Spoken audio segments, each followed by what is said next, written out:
Dans cette vidéo, je vais vous expliquer la partie A de l'exercice 1 type bac. Première question. On me demande de déterminer graphiquement f de 0. Je cherche donc le point de ma courbe qui a pour abscisse 0. Ce point, c'est le point A. Son ordonnée, ce sera donc f de 0. Le point A ayant pour coordonnées 0, 3, cela me permet de dire que f de 0 vaut 3. Deuxième question, on me demande de déterminer f' de 0. Donc ça nous rappelle vraiment les questions de première. Quand on cherchait f de 0, c'était le point de ma courbe. Quand on cherchait f' de 0, on cherche le coefficient directeur de qui? De la tangente qu'on appelait entre nous t indice 0, la tangente à la courbe au point d'abscisse 0. Qu'est-ce qu'on peut dire de ce coefficient directeur? D'abord, ce coefficient directeur, il est négatif, puisque ma droite, entre guillemets, elle descend. Ensuite, il me faut renseigner, le coefficient directeur, ça va être une fraction. Il va falloir que je renseigne le numérateur et que je renseigne le dénominateur. Pour trouver le numérateur et le dénominateur, je vais chercher deux points de ma courbe, dont les coordonnées sont deux points de ma tangente. Excusez-moi, dont les coordonnées sont faciles à lire. Le premier point, ça va être nécessairement A. Deuxième point, je peux par exemple choisir ce point-là, puisqu'il a des coordonnées qui sont faciles à lire, qui sont 3, 0. Et maintenant, je vais compter les déplacements. D'abord à la verticale. Pour aller de A à ce point, je me suis déplacée verticalement de 1, 2, 3 carreaux. Donc, je vais mettre 3 au numérateur. Et je me suis déplacée horizontalement également de 3 carreaux, c'est-à-dire de 3 unités. Ici, du coup, il y a 3. Mon coefficient directeur est donc un nombre négatif et 3 tiers, c'est ce qu'on écrit 1. Donc, le coefficient directeur, c'est moins 1. On me demande maintenant d'écrire l'équation réduite de ma tangente. Donc, une équation de ma tangente, ça va être y égale f' de 0, facteur de x moins 0, plus f de 0. Alors, il se trouve que f' de 0, on vient de le calculer. Ça vaut moins 1. X moins 0, ça fait x. Plus f de 0, c'est le nombre qu'on vient de calculer ici, il vaut 3. Donc, une équation de ma tangente, ça va être moins x plus 3. On vient de finir la question numéro 2. Question numéro 3. On me demande de déterminer le signe de f' sur l'intervalle moins 2, 6. Donc, je reviens aux données de mon énoncé. Dans mon énoncé, on m'a dessiné une seule courbe. Cette courbe, je vous rappelle, elle représente la fonction f. Il y a un lien entre f et f'. Quel est ce lien? Si je veux connaître le signe de f', il me faut connaître les variations de f. Et réciproquement, si je veux connaître les variations de f, il me faut connaître le signe de f'. C'est ce qu'on utilise, nous on utilise plutôt dans ce sens-là. On détermine le signe de f' et on en déduit les variations de f. Et bien dans cette partie, là, on va faire le contraire. On a les variations de f. Donc, je sais que f, les variations de f sont les suivantes. Pour un x compris entre moins 2 et moins 1, la fonction f est croissante. Et entre moins 1 et 6, la fonction f est décroissante. Grâce au tableau de variation de f, j'arrive à avoir le tableau de signe de f' de x. Donc, f' est donc positif sur moins 2, moins 1, négatif sur moins 1, 6, et s'annule en 0. Au passage, je peux aller vérifier, et s'annule en moins 1, pardon, et s'annule en moins 1. Je peux vérifier, en moins 1, qu'est-ce qui se passe? J'ai bien une tangente dont le coefficient directeur vaut 0, c'est-à-dire une tangente parallèle à l'axe des abscisses. On vient de finir la question numéro 3. On passe à la question numéro 4. Dans la question numéro 4, je m'intéresse à la convexité de f.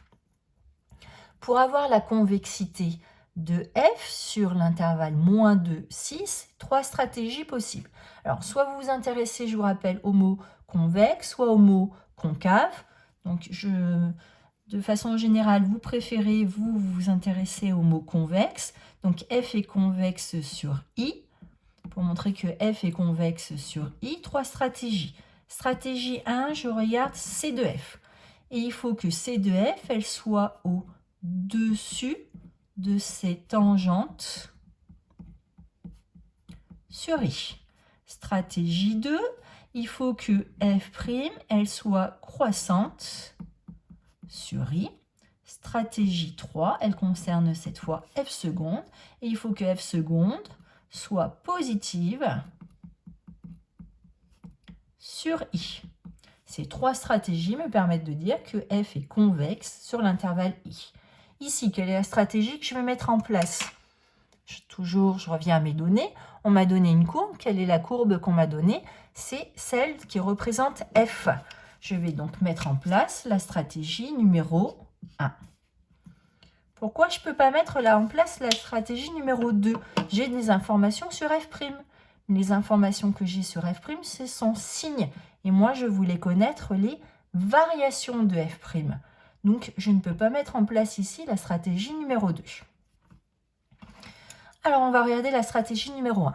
Quand est-ce que C de f est au-dessus de ses tangentes? Quand est-ce qu'elle est en dessous de ses tangentes? Alors, il y a une tangente qui est dessinée. Quel est l'intérêt de la tangente qui a été dessinée? On se rend compte que notre courbe, elle traverse cette tangente. Elle est d'abord en dessous de la tangente et après elle bascule au-dessus de la tangente. Et tout ça se produit au point A. Le point A, c'est ce qu'on appelle un point d'inflexion. Donc A, c'est un point d'inflexion. Avant ce point d'inflexion, c'est-à-dire pour un x qui est compris entre -2 et 0, on se rend compte que la courbe, elle est située sous les tangentes. On a ici par exemple 2 tangentes de dessiner. J'ai dessiné la tangente au point d'abscisse -1, cette tangente était horizontale, et puis il y a la tangente au point d'abscisse 0 qui est dessinée. On se rend compte que dans les deux cas, elle est bien en dessous.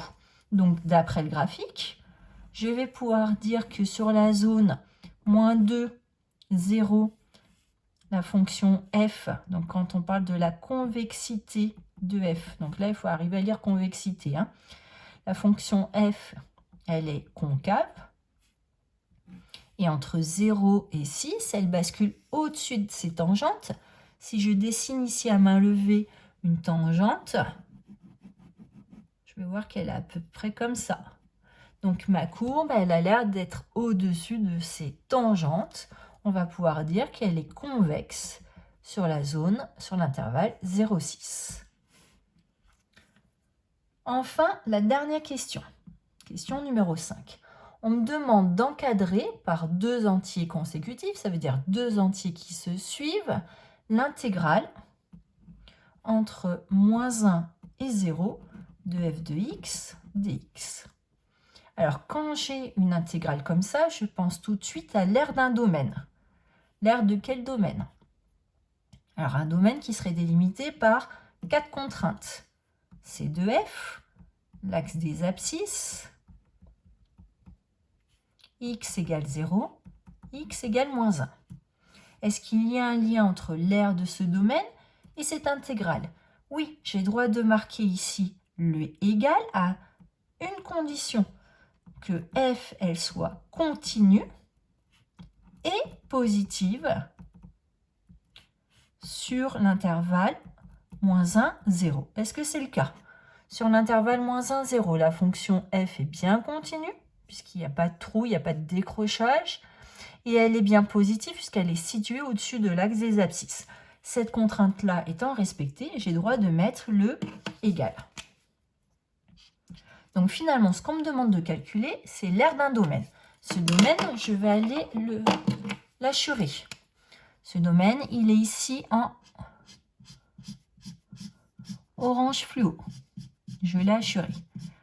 J'aimerais bien avoir une valeur approchée de l'aire de ce domaine. Et bien, je vois qu'il comporte, il contient une unité d'air, 2 unités d'air, 3 unités d'air, mais on n'arrive pas à avoir la 4e unité d'air à l'intérieur. Donc le nombre qui m'intéresse, cette aire qui m'intéresse, elle est comprise entre 3 unités d'aire, puisque j'ai réussi à placer 3 carreaux, mais elle est plus petite que 4 parce que je n'ai pas réussi à placer mon 4e carreau en entier. Voilà, on vient de finir la partie A.